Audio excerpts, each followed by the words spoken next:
approach his spouse and say, I can't do this anymore because $150,000, that's a lot of It money. is. It is. So how did you go about approaching that with your spouse? And how long did it take you to pay $150,000 off? I approached him with a plan because he Mm. was like, "We need to pay off those student loans. Like, I know you want to do all that, but I didn't make you go to school and take it." I said, "No, you're right." So there was like credit card debt, student loans. And so I came to him with a plan of the snowball plan. And he was like, "That makes sense as long as we can get that done." And we were strategic and intentional.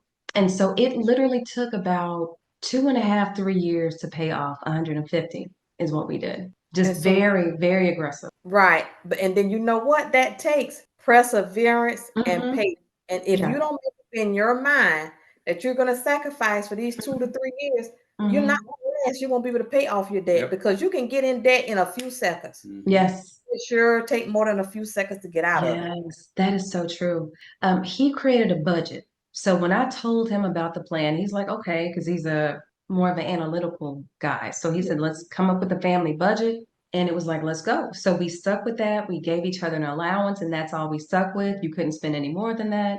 And then we had an allotment of what we could do per month on this, and that, and we stuck to it. So it just worked. It's all about communication. Do you have the same goal financially that I do? Yes, which is really something you should try to discuss before you get married. But a lot of us Oh, don't come into this understanding until we get married.